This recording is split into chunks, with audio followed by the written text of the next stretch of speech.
Sam, and it's May 2023 forecast in Vedic Astrology. This is, of course, using sidereal zodiac, the zodiac used in Indian astrology, and we're going to see a major emphasis on Aries energy still in May 2023, but we also have Mars moving from Gemini into Cancer in May 10th or so. Venus goes into Gemini very quickly here in May. We'll spend the month in Gemini. Of course, we also have Saturn will be in Aquarius. We're going to have an eclipse also that happens. So a lot to talk about here for May 2023. Please find me on YouTube at Sam Jeppy, Vedic Astrology Teacher. On there since 2007, thousands of hours of classes. Also on Facebook at Astrology Teacher, tons of articles updated regularly, and I'm on Instagram at Vedic Astrology 108, ongoing updates and interaction. So let's start on May 1st. You see we have Jupiter, Rahu, Mercury retrograde, and the Sun in Aries. This is an exalted Sun. Let's remember that, quite powerful. And Venus has been in Taurus now for several weeks. Venus is in its own sign of Taurus. That is about to end, of course, when we get to May 2nd. Venus will move into Gemini. And Mars here is about to go into Cancer as well. But we start off with this, very strong focus on Aries energy. And, Mercury stays in Aries for the whole month. So we're going to keep that, a strong Aries influence even when the Sun moves into Taurus and whatnot in the middle of the month. But we're going to see a shift from the Aries, Taurus, Gemini emphasis to also including the sign of Cancer. But if we go forward, let's say on May 2nd, you can see Venus goes into Gemini right away, May 2nd, and then not much changes. We have this eclipse here on May the 5th, however, this full moon eclipse on May the 5th. But let's talk about Venus in Gemini. That's going to show for the next several weeks a movement from the Venus in Taurus, which is very much about feeling your, beauty, joy, pleasure, comfort coming from your family, from those stable connections, even things like food, and having this desire to want to maintain connection and maintain a stable unit to nurture and enjoy. And it moves into Gemini, which is more about curiosity, building on that foundation and those values of Taurus. We move into Gemini, where now we explore new ways of seeing things. And of course, even that nakshatra, Mrigashira, half of it is in Taurus, half of it is in Gemini. So it shows this quality of a deer. And the deer first has to be fed and nurtured and feel like a, stable animal, which is more of the Taurus energy. And then it gets into Gemini, and the deer wants to explore, find new things, and explore the soma, the nectar. So Mrigashira is a very important nakshatra in this way. So a big shift of Venus into Gemini very early in May.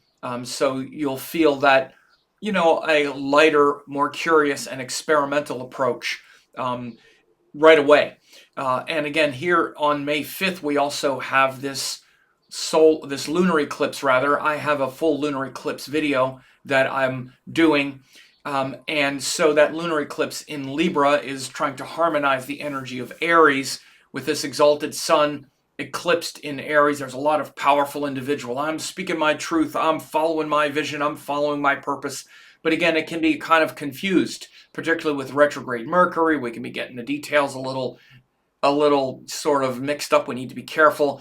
This full moon in Libra, this full moon eclipse in Libra, this with the moon eclipse in Libra, is trying to pierce the veil of illusion and ignorance around your individuality, like you're just an island unto yourself. No one is an island unto themselves. We're all connected. So trying to bridge the extremes of Aries and Libra are what we're in the throes of right now. And even after that eclipse, we're still going to be processing quite a bit of that, because we're still going to have Sun-Rahu conjunction, and we'll have the moon sort of in recovery mode from this eclipse. But look for a longer video on this full moon Libra eclipse in Vishaka Nakshatra. But as we move forward, you can see Mars is getting close to entering Cancer. Again, everything else is sort of just hanging out there. Sun is getting closer, but now you see we get to the 10th, the 9th, May 10th, now Mars goes into Cancer where he's debilitated. And Mars is debilitated in pretty much the whole sign of Cancer. It's up until 27 degrees. So that means pretty much the whole sign of Cancer is where Mars is in his debilitated state. Now that doesn't sound so good, right? Mars debilitated. What does that mean? Well, Mars is where we learn to fight the good fight. And think of like a martial artist. Of course, it even comes from the word Mars. And a martial artist isn't angry, he's not emotional, he's not triggered, he's strategic. See, Mars has his exaltation point in Capricorn, ruled by Saturn. It's very calculating, very methodical, where we slow down and really focus our energy on what we want to destroy. Because we're all destroying something. Whether you know it or not, you're a destroyer. And you need to be very skilled about what you're destroying. And usually when Mars is weak, we try to destroy others. We project Mars outward rather than inward. We need to destroy our own ignorance and our own illusion and our own misunderstandings. But that takes a lot of courage. That's the nature of Mars. Instead, we become very emotional and we get triggered emotionally, and we want to argue and try to destroy others. And this is the archetype of Mars in Cancer. But, by the way, that's just the nature of Mars in general. These exaltation and debilitation points are qualities of the planet. But when they go through the sky in these signs, then we're all living under the influence of that at any given time. And that's what these transits show. It shows the common karmas and the common energies that we're all dealing with at any given time. Of course, each individual is going to experience all of it differently. If you have planets in Cancer, whatever your dashas are, etc., etc. But you should understand, don't dismiss this. Sometimes people dismiss these forecasts like, you can't tell anything because it's all about everyone's individual chart. Actually, it's really not. We obsess too much over our own chart often. But, having said that, people who do have planets in Cancer, Cancer ascendant, other planets there, or whatever, will feel it more because this debilitated Mars will be going over that sign. But that's standard for everyone. People who have planets in Aries will feel this more. I happen to have planets in Gemini, so Venus going into Gemini. It's actually even where I have it is a Venus return. So all of that is contextualized, but you shouldn't discount the fact that we're all going to be feeling this Mars going through Cancer, where we're emotionally triggered and perhaps compelled to fight and argue based on these emotions that pop up. That's why Mars is debilitated in Cancer, because we need to be strategic about our battles, not emotional. Even the martial artist, if he gets mad or gets scared or something in the battle, he's not going to be very effective. He needs to be cool, strategic, and have detachment from the battle. When we have detachment, even from our own emotions, then Mars becomes very skilled. Again, when we have detachment, we recognize, wait a minute, what am I battling over here? I don't even know who I really am. I'm weak. Why am I so triggered? But it takes courage to do that. It's not easy. It's easier to just dump it, to just vent the anger and blame the person and get all fired up. But it's not the Tejas, which is the radiant fire. It's Pitta, which is the lower fire that burns us. Rather than burning up our karma in the fire of truth, we wind up burning our connections with others and not really doing anything and just creating more Mars karma with others. So burn your own karma, your own ignorance with the heat and illumination of Mars. And here's another good thing to understand. When you deflect anger, like a martial artist, someone comes at you with anger and you don't reciprocate with anger, the fire of their anger burns your karma. Understand it this way. And it's just a simple way of saying when someone comes at you with anger and you literally don't get angry, then you're burning up your anger karma. But again, someone comes at you with anger and you respond with anger, you're just keeping the anger karma going as well. Someone comes at you with anger and you respond with compassion, then their anger can burn your anger karma. And that's also possible with Mars in Cancer. is transforming the emotional lack of discipline into authentic compassion. But be careful, because it can easily hang out as like passive aggressive shadow fury. I'll make a longer video about this, but understand this is complicated because dark it's in a dark dignity. Again, when Mars is in Capricorn, that becomes much more illuminated because Saturn doesn't react emotionally. So keep that in mind around the middle of the month. You see, this is May 12th, and then Sun is about to go into Taurus shortly thereafter. You see, May 15th, by the time we get to the middle of the month now, we have made this big shift. Sun is now in Taurus. Mars is in Cancer. Again, this is a big shift from where we started with the Sun in Aries, Mars in Gemini, right? That's a much more masculine energy. By the time we get to the middle of the month, it's more feminine energy. The Sun is now in Taurus. Mars is in Cancer. So again, this can really subdue a lot of the frustration as well, but don't let it seethe and boil, and use it to be disciplined, not an emotional baby. But the Sun in Taurus for the next 30 days will now bring the power of the Sun out of that individualized glory and more into the realm of the family, the values, wanting to take that individual power that we've been focused on and even obsessed over since the Sun was not only in Aries, but it was joined Rahu, where we're obsessed. So it'll be taking some of that less obsessed quality of our individuality and instead trying to connect it with our money, our family, our values. So again, we have to be careful of the obsessions right now because there's the eclipse. And particularly, again, as I'm saying, as I'm recording this on May 1st, we're right before this lunar eclipse. So we might be very much in this obsessive polarity around the Aries Libra. I'll show you who's tough and kind of triggered and projecting. So again, within a few weeks, that's going to shift. We will have had the eclipse in Libra to try to show us how to have more levity. The Sun is going to move into Taurus, so we're not going to be as fired up and wanting to like assert our individuality. So this is how astrology helps us. This is why we look at the collective karma. So we're not so triggered and we're not responding to everyone else being so triggered. Again, this is the thing for me that allows me to, why I like to track it, because it's like, oh, here I am, I'm getting it, I'm seeing it, here we are. So even right now, as I'm recording this May 1st, if you're seeing so much projection from other people right now, this is why we're in the eclipse cycle. This stuff is real. When I just do an update about the eclipse, it's not just one day. It's a month. It's a dynamic. It's a evolutionary process that's happening that we're all dealing with. And we all deal with it differently based on our chart and dashas and whatnot, but that's the thing.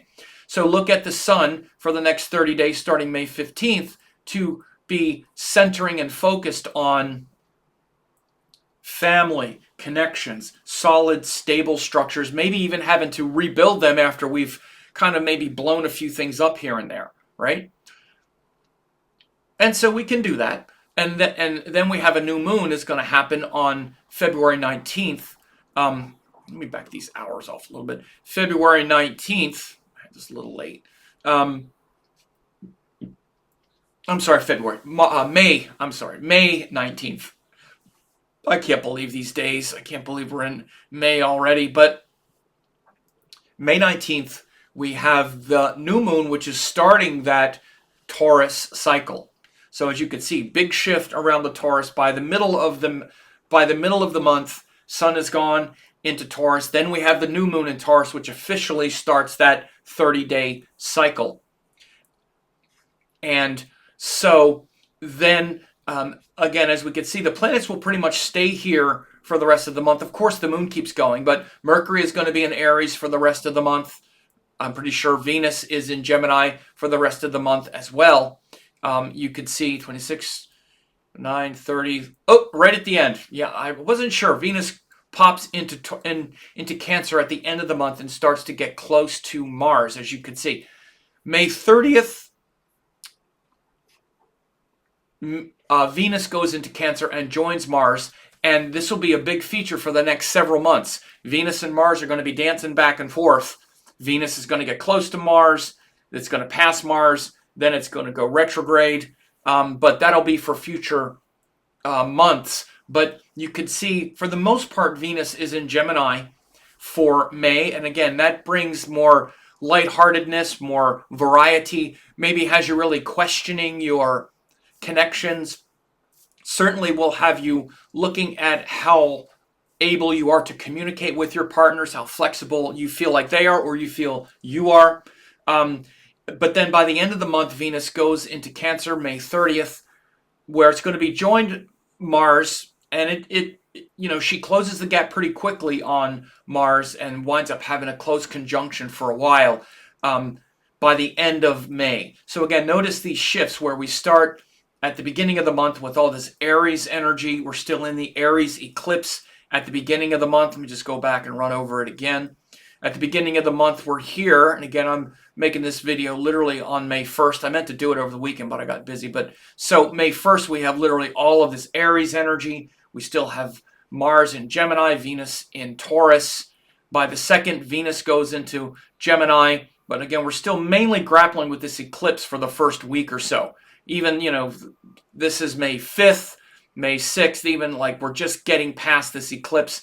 But Venus has gone into Gemini. The big thing in the first week here is that we have the big eclipse in Libra, and Venus moves into Gemini by the time that happens.